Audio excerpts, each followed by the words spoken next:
When I was a junior officer, my battalion commander, Jim, invited me to observe a disciplinary hearing for Steve, a soldier who had just delivered a profanity-laced tirade toward his supervisor in full view of his company.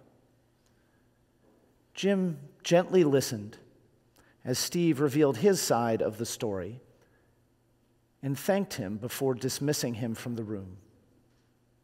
Then Jim turned to me and asked me for my opinion. After listening to both parties, I felt certain that the situation was almost entirely Steve's supervisor's fault. Steve appears to have very legitimate grievances, I remarked. He does, noted Jim. And his supervisor certainly needs discipline of his own if this is going to get fixed. But we can't just let Steve curse out his supervisors in public, now can we? Just because he has his reasons doesn't make it okay. I nodded dispiritedly, concerned over what was going to happen to Steve. Jim just leaned back in his chair and remarked, "It isn't easy to uphold the standard once you actually understand everyone's perspective. The more we understand people, the more sympathetic their choices seem, the less certain of our decisions we become. But that's the job, to embrace the uncertainty created by sincere empathy, and only then to determine best how to lead with conviction. Before conviction comes empathy. Unfortunately, empathy seems to be in short supply these days. La brute. But it shouldn't appear foreign to us, especially not in this season. Last week, as we gathered at our Seder tables to recall our ancestors' tale of enslavement and to celebrate their miraculous liberation, we read from a midrash from the rabbis that depicted God scolding the angels for celebrating the Israelites' narrow escape. My creations, the Egyptians, are drowning in the sea, and you wish to sing praises? The angels desperately want to rejoice in the Israelites' miraculous release from oppression. And yet, even in this celebratory moment, God demands that they show empathy for the Israelites' oppressors, no less.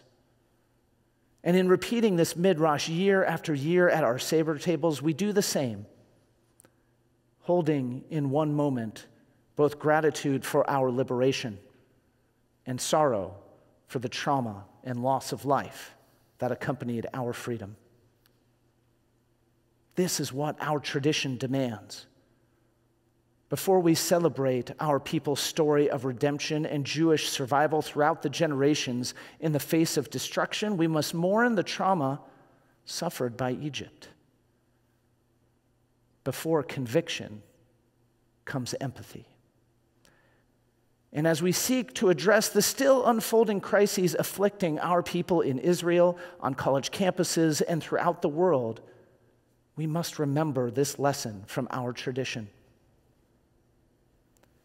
As Jews who believe that every human is created in the divine image, even as we still mourn the loss of our own, even as we still pray for their safe return, the death and suffering of Palestinian civilians should wound us to our very core. And as tearfully and as sorrowfully as we lament the deaths of those innocents who were butchered on October 7th, so too should we mourn those who have been caught in the crossfire ever since. Many among us can recite the names of each captive still held hostage by Hamas. As well we should. But can we name even one of the thousands of Palestinian civilians who have died in Gaza or in the West Bank? Because their lives ought to matter to us too. It's not a simple request. We're still grieving for our loved ones. We're still praying for the safe return of our loved ones. Loved ones the world appears to be telling us again and again don't matter. And we're supposed to grieve for Palestinians? Yeah, we are. Because our empathy is meaningless if it's only reserved for a select few. And because hatred and indifference can never defeat the forces arrayed against our people. As the late Dr. Martin Luther King taught, darkness cannot drive out darkness. Only light can do that. Hate cannot drive out hate. Only love can do that. There are those that fear that acknowledging and lamenting the genuine death of suffering of Palestinian civilians will weaken support for Israel. But just as recognizing and mourning the suffering of Egypt cannot weaken the poignancy of our people's ancient tale of deliverance, recognizing the human suffering of Palestinians cannot diminish us. It can only make us stronger. Because only after empathy for all parties involved, comes true conviction. And make no mistake, acknowledging and grieving for Palestinian suffering does not require us to capitulate to the anti-Zionist forces that insincerely claim to represent Palestinian interests. Indeed, those who earnestly rally on behalf of Palestinian civilians would be well served to remember that for generations, any legitimate aims of pro-Palestinian activism have repeatedly been undermined again and again by anti-Zionists who, bereft of any empathy, have shown us repeatedly that they care less about the lives of Palestinians than the death of Jews. The very name anti-Zionism says it all. The goal of anti-Zionism is not self-determination or even the safety of Palestinians, but the extermination or exile of the 7 million Jews currently living in their ancestral homeland. From the river to the sea, rape is resistance. Hitler was right. These aren't the slogans about the sanctity of Palestinian lives. These are but the latest refrains we Jews have heard again and again throughout the millennia.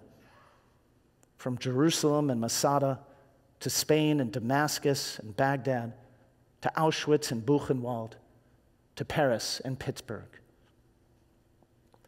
And as we prepare for Yom HaShoah this coming Sunday night, we must remain acutely aware of the dangers these refrains pose.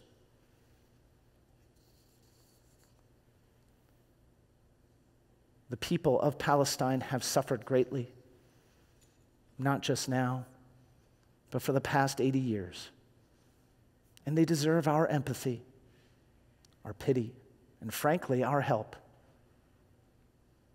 But their suffering will never make it okay to pursue or celebrate wanton violence against Israelis or against Jews throughout the world. And so, with empathy and compassion toward all, we must, as Jim taught us, uphold the standard. We must, with full conviction, oppose those who would deny us our very lives and our freedoms by supporting Israel's right to secure its borders, by identifying and renouncing anti-Zionism whenever and wherever we find it, by patiently reminding genuine Palestinian advocates what anti-Zionist rhetoric really means, and by demonstrating that love, not hatred, holds the key to shalom for Israelis, for Palestinians, and for the world.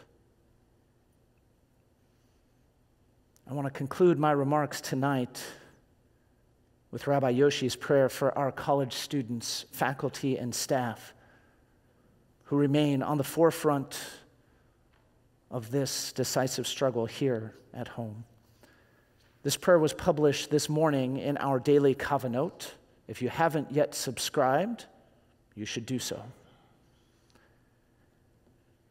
God, compassionate one, shine your mercy and protection on our students, faculty, and staff on college campuses near and far.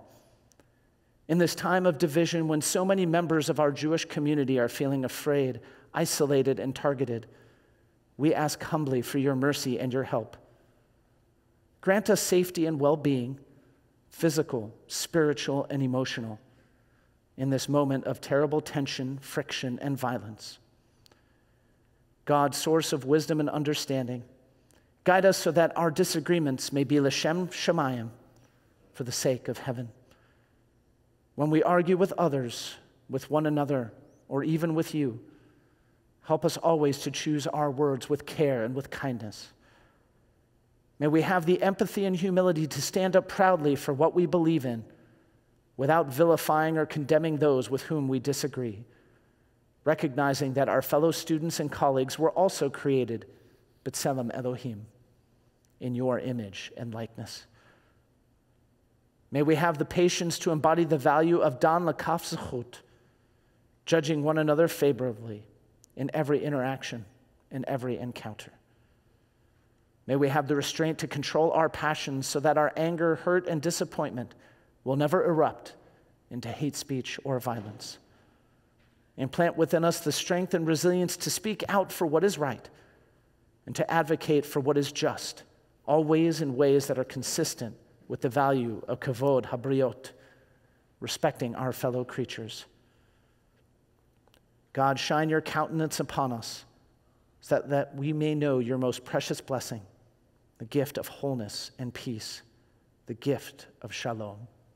And together we say, Amen.